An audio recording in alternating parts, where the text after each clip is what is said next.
Hello and welcome to the Pirates vs. Ninjas Rares and Epic Neutral Card Showcase. Let's get right into the festivities. First of all, we have the High Seas Devourer, a giant squid with a habit of eating pirates. It's an 8-mana 5/4 rare Death Rattle. Summon a random pirate that died this game. So you're looking at a big squid who had a pirate for lunch, and when it dies, it's going to cough that pirate up. And it's a random pirate that died, so if you want to play very specific pirates, and you just hope your opponent happens to not be playing a pirate deck, you can guarantee get the one you want. You can guarantee get a Captain Greenskin. That's really good value. That's an 8-mana 5/4 Death Rattle, summon a 5/4. That's great. If you can guarantee that it summons Sky Captain Crag, that's insane. A 4/6 with charge coming out of a 5/4 is fantastic.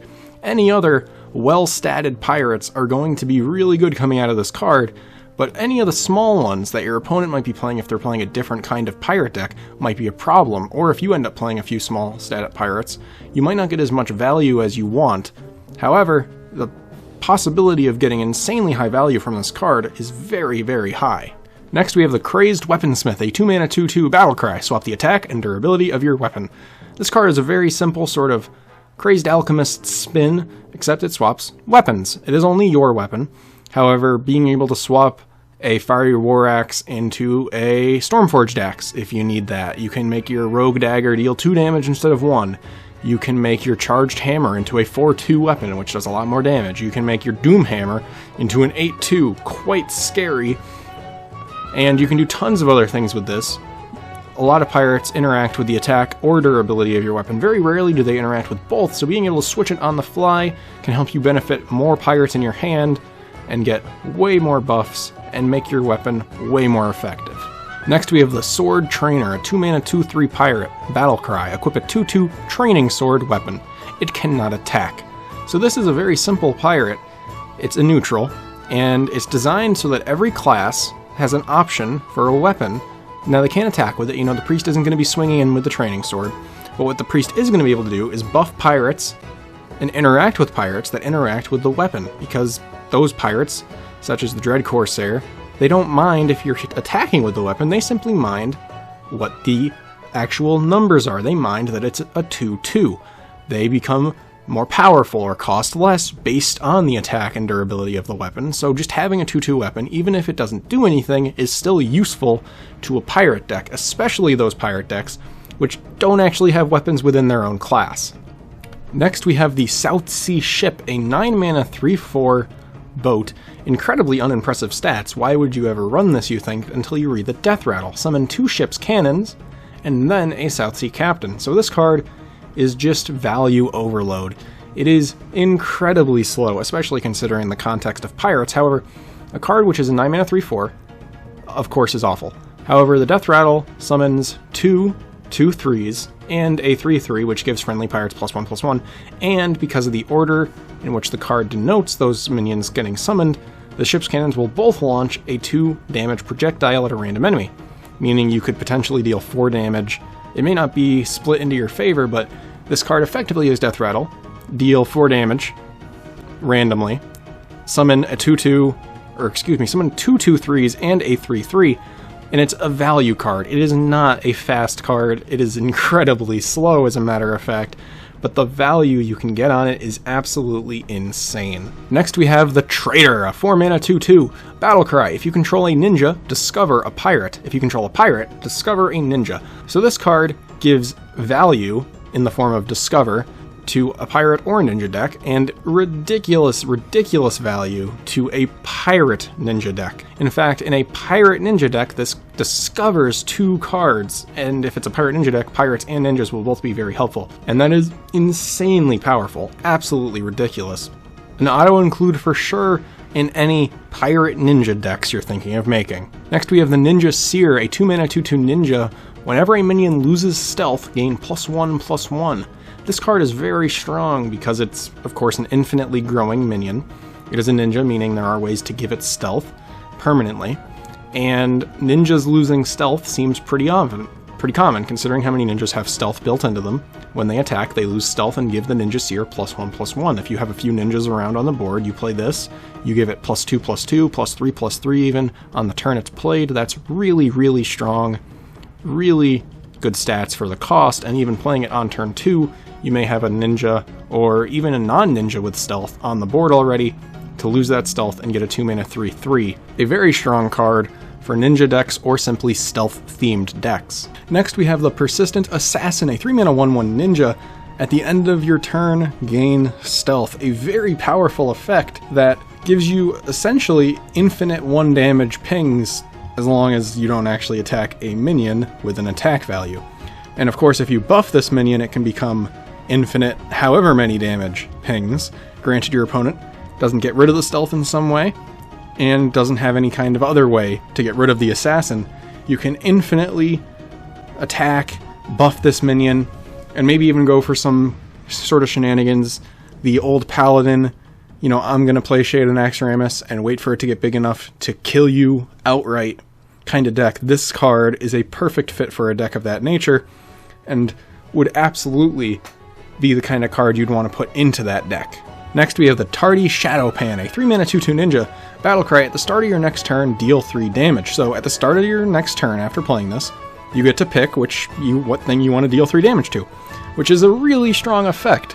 It does have the downside that you have to do it at the beginning of the turn, so maybe there's not a good target right away, or there's a suboptimal target, or whatever it may be, and your opponent knows it's coming. But the fact that you get 3 mana for a sort of Dark Bomb and a 2/2 is a fantastic deal, especially because it's also a ninja, and it's a fantastic card for that reason and more. Next up, the Ninja Warlord, a 3-mana 2/2 ninja with stealth. Battlecry, gain +1/+1 for each friendly ninja. So if you have a bunch of ninjas around, this is a big minion with stealth that is hidden. Very, very big, hard to deal with, and it has stealth. So if you have 2 ninjas, it's a 3-mana 4/4 with stealth. Fantastic.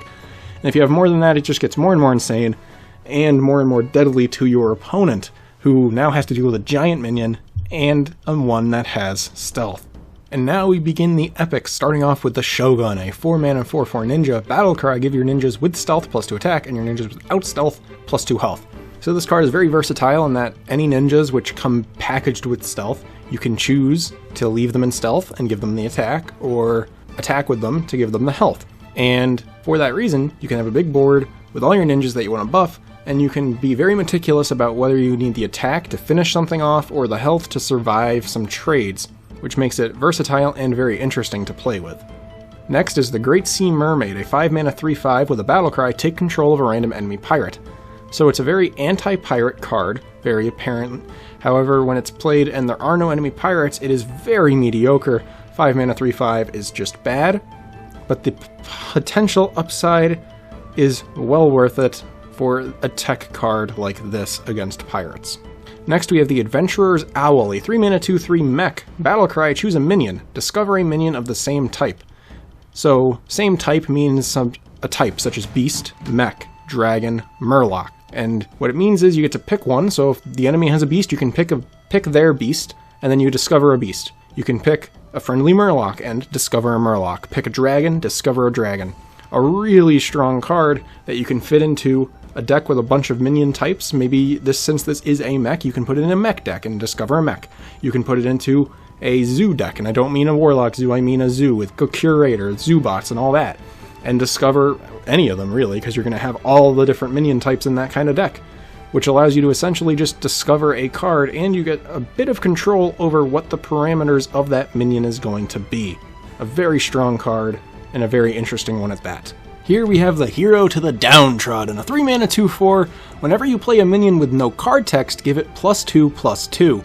A very, very strong buff, applied to cards. However, the specific parameter of no card text only applies to minions such as Boulderfist Ogre, Chillwind Yeti, Bloodfen Raptor, cards that don't have any effect. They just are a minion with a mana cost, attack, health, and maybe a minion type, a title, and a rarity. They don't have anything special. You got things like the Eldritch Abomination, you got things like the Lost Tall Strider. All those cards can get buffed by the Hero to the Downtrodden, and the Hero to the Downtrodden himself has pretty respectable stats, and can make those minions way scarier than they would be before. Next we have the Big Game Catcher, a 3-mana 4/2 Battlecry. Shuffle 3 baits into your deck. When drawn, add a North Sea Kraken to your hand. So this is a very, very value card. It's not fast, it's not even the best stats in the world, and the baits are simply just 0 mana draw a card, add the Kraken to your hand. So you get Northsea Kraken is a card already in the game. It's a 9 mana, 9/7 Battlecry, deal 4 damage. A very strong and big minion, but never really been in constructed decks. But this card is so high value because over the course of the game, it'll add 3 of them to your hand. And getting 3 of them in your hand is really high value, but it's really, really slow. It's a control card that lets you do something kind of weird, but still kind of fun. Next is Finley's Assistant, a 1 mana 1/3 Murloc, just like Finley himself, with Inspire. Replace your hero power with a random starting hero power. So like Finley, he replaces your hero power, but unlike Finley, who gives you some choice, Finley's Assistant lets you do it completely randomly, and he lets you do it over and over and over, which is, I think, my favorite part about him. Unlike Sir Finley Mergleton himself, you don't get to keep the hero power. Once you use Finley's Assistant and use your hero power, you get a new one.